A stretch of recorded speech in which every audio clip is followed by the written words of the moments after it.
Good morning everyone, how are you all. आज हम फिर से रीडिंग करेंगे।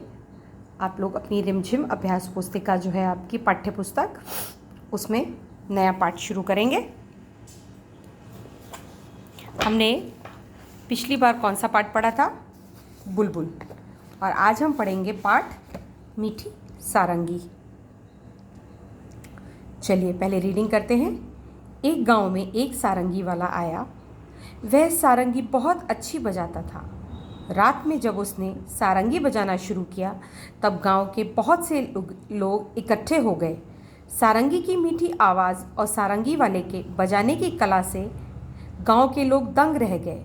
सब लोग कहने लगे, कैसी मीठी सारंगी है,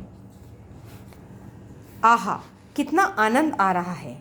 वहीं पास में बैठा हुआ भोला भी लोगों की ये बातें सुन रहा था। वह मन ही मन कहने लगा, इन लोगों को सारंगी बहुत मीठी लगी, लेकिन मेरा मुंह तो मीठा हुआ ही नहीं। ये सब झूठे हैं। थोड़ी देर बाद उसने सोचा कि शायद सारंगी वाले के पास बैठने से मुंह मीठा हो जाए, इसलिए वह सारंगी वाले के पास जाकर बैठ गया। रात के 3-4 बजे जब सारंगी वाले ने गाना बजाना बंद कर दिया तब लोगों ने सारंगी वाले से कहा, महाराज आपकी सारंगी बहुत ही मीठी है, हमें बड़ा ही आनंद आया।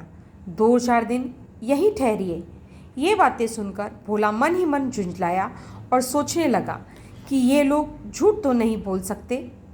सारंगी मीठी ज़रूर है, पर मुझे ना जाने स्वाद क्यों नहीं आया।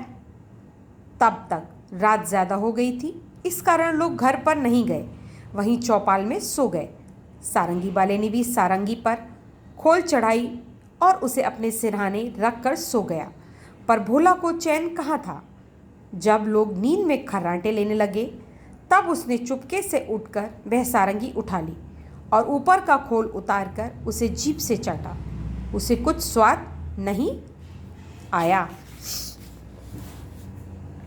अब उसने सारंगी को खूब हिलाया। उसके बाद छेद को मुंह के पास लगाकर मुंह में उड़ेला, पर सारंगी में से एक भी मीठी बूंद नहीं निकली। वह लोगों की बेवकूफ़ी पर बहुत ही झुंझलाया। अब की बार उसने सारंगी को गांव से बाहर दूर ले जाकर फेंक दिया। वह लोगों की बेवकूफ़ी पर हंसता हुआ अपनी जगह पर आकर चुपचाप सो गया। सवेरा होने पर जब सारंगी अपनी जगह पर नहीं मिली तो सब लोग और सारंगी वाला बड़ा दुखी हुए। लोग कहने लगे, बड़ी मीठी सारंगी थी, पता नहीं कौन ले गया। भोला इस बात को न सुन सका और गुस्से में से बोला, क्या खाक मीठी थी, मैंने तो उसे अच्छी तरह चाटा था, उसमें जरा भी मिठास नहीं थी। पर तुम सब तो झूठे और बाबा जी के खुशामद करते हो। लोगों ने पूछा, पर सारंगी कहाँ है? उसने कहा, गांव के बाहर पड़ी है। लोगों ने भोला की बेवकूफ़ी पर सिर पीट लिया। क्या मतलब था मीठी सारंगी से कहने का, जो लोग बार बार सारंगी वाले को मीठी सारंगी कह रहे थे? मतलब जो सारंगी के स्वर थे, जो सारंगी से निकलने वाले जो ध्वनि थी, आवाज़ थी, वो कानों को बहुत अच्छी लग रही थी, इसलिए गांव के लोगों ने कहा था सारंगी बहुत मीठी है। लेकिन भोला बहुत सीधा था। उसे लगा सारंगी खाने में मीठी होगी या उसमें से कुछ मीठा पदार्थ निकलेगा जिससे उसके मुंह का स्वाद मीठा हो जाएगा, पर ऐसा कुछ भी नहीं हुआ। और उसने अपनी बेवकूफ़ी की वजह से उस सारंगी को गांव के बाहर फेंक दिया। तो इस पाठ से हमको क्या सीख मिलती है कि हमें हमेशा समझदारी से काम करना चाहिए। कोई भी काम को बेवकूफ़ी के साथ नहीं करना चाहिए, जैसे भोला ने अपनी बेवकूफ़ी से उस सारंगी को फेंक दिया था।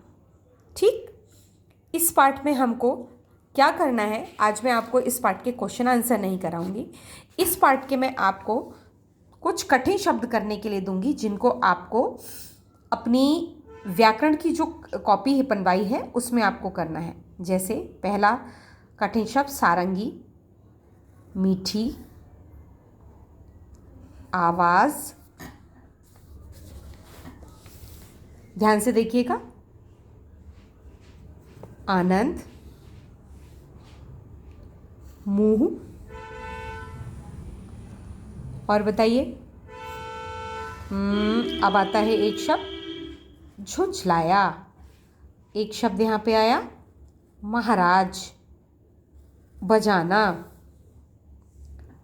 ये क्या है? चौपाल। एक शब्द आता है स्वाद। सिरहाने, खर्राटे, राइट। और एक शब्द आता है उड़ेला, बेवकूफ़ी, चुपचाप, झुंझलाया,